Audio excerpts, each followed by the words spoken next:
Okay, here we are, Matthew Russell Lee, Inner City Press, here, the Southern District of New York Courthouse in Lower Manhattan. Today, Friday, November 15th, 2024.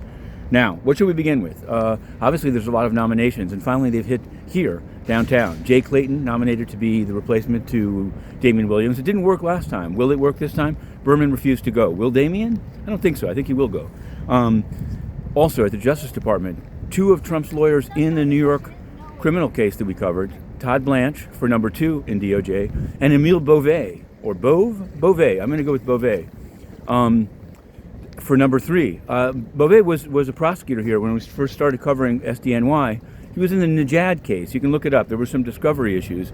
But he was also in, he defended Eddie Alexandre, a Haitian crypto guy. His cross-examination of David Pecker was something to behold. And it's in Inner City Press's Trump Trial series in the volume known as Pecker. Trump Trial, Pecker. It was really something. So check that out. Meanwhile, on the Trump docket, Jack Smith has asked to pause, even at the appellate level, the Florida documents case. This is similar to the request to Judge Chutkan for more time. And there's also a request for more time from Judge Merchan. So it looks like he's moving on, including to a new platform. But I digress. Now, speaking of in abeyance, he wants his appeal held in abeyance. This is exactly what Diddy, Sean Combs, did in the Second Circuit. He appealed his bail denial by Judge Carter and then asked to hold it in abeyance for the one that's coming to fruition next week before Judge Subramanian. We will be live tweeting that one. We're all over it. The book is back. Did he do it? It's back on Amazon after a 2-day ban. Very happy about that. Nice to see reasonable behavior after a ban, unlike at the United Nations.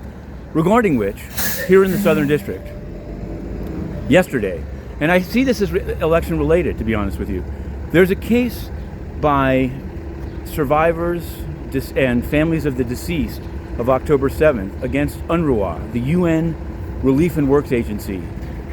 And initially it was the U.S. State Department under Antony Blinken and Linda Thomas Greenfield at the UN that put in a filing saying, no, they're totally immune, you can't sue them. Of course, UNRWA is not exactly the same as the United Nations. In any event, it seems like a strange position. But now the UN itself has made a notice of appearance. They've hired a law firm with public, or I guess donors' money, and they've said we have full immunity, and they quote Antonio Guterres. Let's see how this is going to work out as time goes through, because to my knowledge, and they're not even saying like we've tried to reform it, but we're immune. They're just saying we're immune. We can basically do whatever we want. That's the UN's perspective. They believe they can, and they have been able to thus far, ban the press with no appeal, no due process, nothing. But we're hoping that that's going to come to an end, and that is a litmus test. But now, unless we do another vlog today, have a good weekend. Inner City Press, on the case.